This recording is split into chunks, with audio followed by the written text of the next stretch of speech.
नमस्कार मित्रांनो, मी डॉक्टर दीपक कुरगावकरचं स्वागत आहे. आपला आवडता चॅनल ज्याचं नाव आहे mind magic where the change begins. हे बदलाची जिथे सुरुवात होते.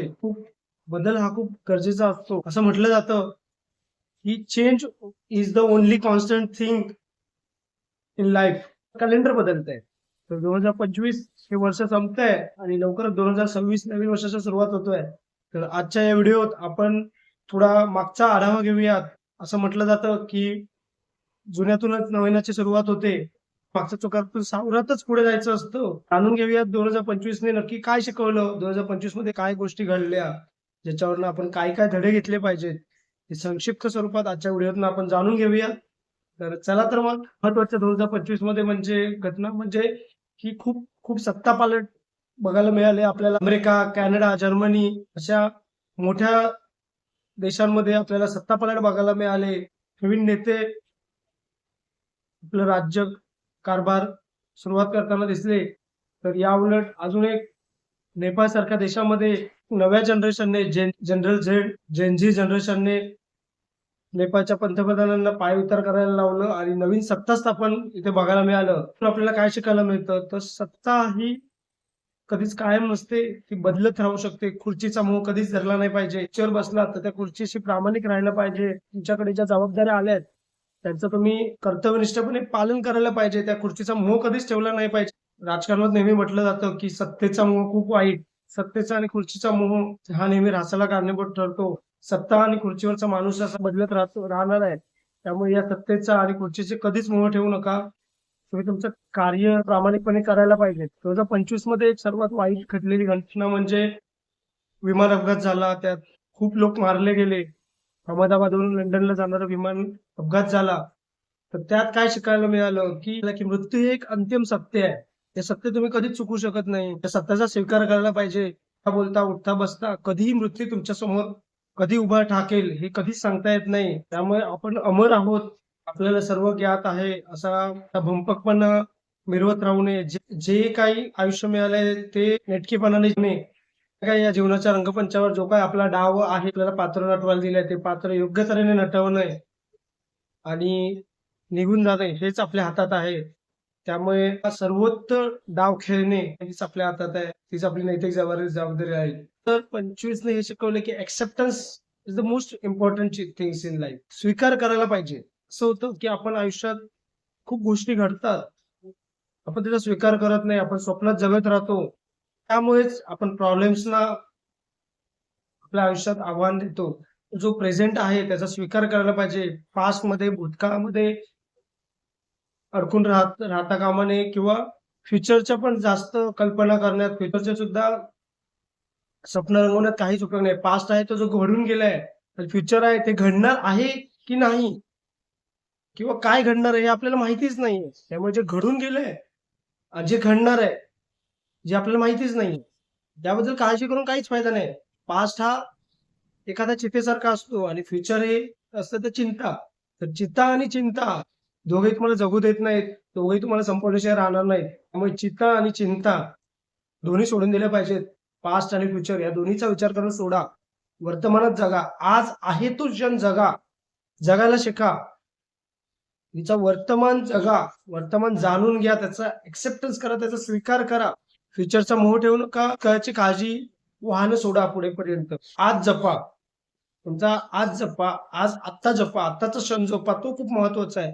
तो खूप मौलिक क्षण आहे तुमच्या आयुष्यातला. तो जगा आणि तुमचं आयुष्य सार्थकी लावा. अजून एक 2025 नं शिकवलं ते म्हणजे इन्व्हेस्टमेंट. आपण बघितल्या बऱ्याच उलाढाली झाल्या. शेअर बाजार म्हणू नका, कमोडिटी मार्केट म्हणू नका, ऑइल्स, मेटल्स, सोनं, चांदी याबदल्या उलाढाली जे आपल्या इन्व्हेस्टमेंट बद्दल सतर्क आहेत त्यांना नक्कीच माहित असेल.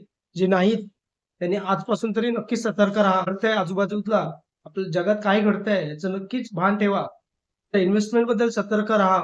पहिल्यासारखं नाहीये, की तुम्ही एका गोष्टीत पैसे गुंतवले त्याचा तुम्हाला इतका परतावा यायचा. तो आता पण तितकाच येईल. बदलानुसार नव्या ज्या घडामोडी घडतायत त्यानुसार तुम्ही कशी गुंतवणूक केली पाहिजे, कसे तुम्ही तुमच्या गुंतवणुकीचा बॅलन्स साधला पाहिजे. जेणेकरून तुम्हाला एक्स्पेक्टेड जो मोबदला आहे तो मिळेल.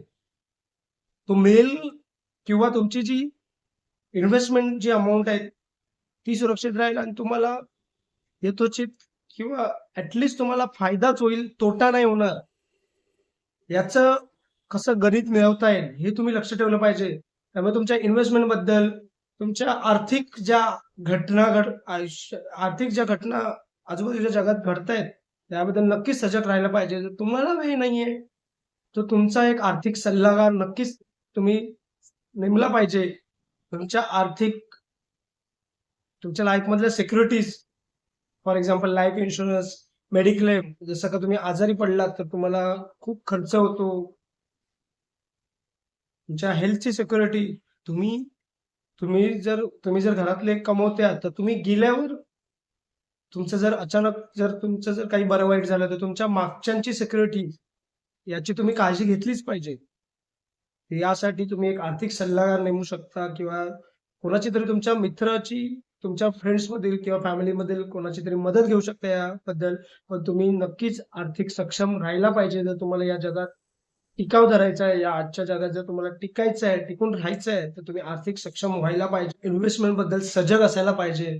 जसं मगाशी मी म्हटलं, तुमची फॅमिली सिक्युरिटी, तुमची इन्व्हेस्टमेंट सिक्युरिटी, तुमची सिक्युरिटी असणं खूप महत्वाचं आहे. अजून एक सर्वात महत्वाची गोष्ट 2025 ने शिकवली, आधीच्या सुद्धा काही जात्या वर्षांनी शिकवली, ते म्हणजे युद्ध कधीच कोणाचं भल्यासाठी नसतं. पास्ट मध्ये सुद्धा आपण बघू शकतो, युद्धाने केवळ आणि केवळ ही हानीच झालेली आहे. युद्ध कधी कोणाच्या भल्यासाठी नसतं.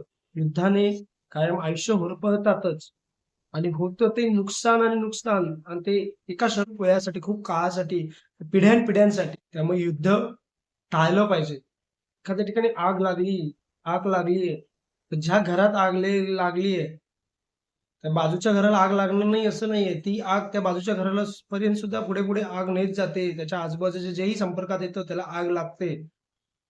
आगीच्या शेजारी जर तुम्ही उभे आहात, तर तुम्ही ती आग लावली नाहीये, तुम्ही त्या आगीत सहभागी नाही आहात, तरी तुमचे हात भाजणारच आहेत. त्यामुळे प्रत्यक्ष अप्रत्यक्षपणे तुम्ही त्यात सहभागी आहात, तर तुम्हाला पण त्याचा त्रास होणारच आहे. तुम्हालाही त्याचा दाह सोसावाच लागणार आहे. देशातली महागाई वाढते, कर वाढतायत. अशा अशा स्वरूपांमध्ये तुमचे हात भाजतायत, हात पोळतायत. नव्या नेतृत्वानी समोर यायला पाहिजे. चांगले लोक राजकारणात जायला पाहिजे. ते चांगल्या लोकांनी देशाची धुरा हातात घ्यायला पाहिजे. नंतर सर्वात मोठा, जसं मी म्हटलं, ही बदलाचं हे युग आहे. कलियुग म्हटलं जातं याला. बदल हे सतत सातत्याने होत असतात. त्या बदलावर तुम्ही अपडेट राहिलंच पाहिजे. नाहीतर तुमचा सुद्धा कधी नोकिया होईल हे तुम्हालाही सुद्धा कळणार नाही. रॅट रेस मध्ये जर जगायचं आहे, तुम्हाला जर टिकून राहायचं आहे, तर तुम्हाला अपडेट हे राहिलंच पाहिजे. तर सर्वात शेवटचा मुद्दा माझ्या आजच्या व्हिडिओचा तो म्हणजे एआय. एआय तुम्ही बघताय जसं फास्टली ग्रो करताय. 2025 मध्ये तर एआय खूप फास्टली ग्रो करताय. नवीन नवीन तंत्रज्ञान येत आहे. नवीन तंत्रज्ञान येत आहे, तर ते तुम्ही शिकणं गरजेचं आहे. त्याबद्दल जाणून घेणं गरजेचं आहे. हे माझ्या पिढीचं नाही, ह्याचा माझ्याशी काही संबंध नाही, असं बोलून नाही चालणार. जर तुम्हाला टिकायचंय या रॅट रेस मध्ये, जसं मी म्हटलं, टिकायचंय, टिकून राहायचंय, तर तुम्हाला ते अंतर्भूत करावंच लागेल. आज आपण बघतोय प्रत्येक गोष्टीमध्ये एआय रिप्लेस करतंय. तर येणारे जे काही जॉब्स असतील, नवीन जे काही जॉब्स असतील, ते कशा प्रकारचे असतील याचा आपण आत्तापासून स्टडी करायला पाहिजे. नवीन तंत्रज्ञान अवगत करायला पाहिजे. जितकी आता लाईफ फास्ट होते, त्यानुसार नवीन तंत्रज्ञान अवगत करणं. जसं म्हटलं आता की रिसेशन येत आहे, पण रिसेशनचा चटका तुम्हाला बसणार नाही जर तुम्ही नवीन तंत्रज्ञान अवगत केलं.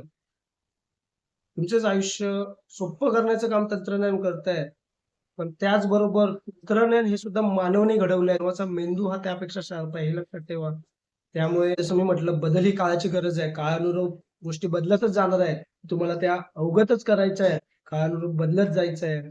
तरच तुम्ही या रॅट रेसमध्ये टिकून राहाल, नाही तर तुमचा सुद्धा मुक्की होईल. खूप सारे मुद्दे आपण ऐकलेत, तर नक्कीच हे सोडून सुद्धा खूप साऱ्या गोष्टी असतील ज्या आपल्याला 2025 कडून शिकायला मिळाल्या. आणि येणाऱ्या वर्षात सुद्धा आपल्याला खूप साऱ्या नवीन गोष्टी शिकायच्या आहेत. नवीन आव्हानं, नवीन परीक्षा, नवीन घडामोडींसाठी तयार राहायचंय. सर्वांनी पुन्हा एकदा नव्याचा स्वीकार करण्याच्या एक आशेने, एक विश्वासाने काहीतरी चांगलं घडेल आणि मी त्याची सुरुवात करेल. या एका नोटवर पुढे जाऊया. येत्या काळात तुमच्यासाठी नवीन-नवीन नक्कीच व्हिडिओ आणण्याचा प्रयत्न करीन. तुम्हाला मी नक्कीच कळवा तुमचं मला कोणत्या विषयावर माझ्याकडून ऐकायला आवडेल. सर्वांना 2026 नव्या वर्षाच्या खूप साऱ्या शुभेच्छा. धन्यवाद. पुन्हा भेटू लवकरच.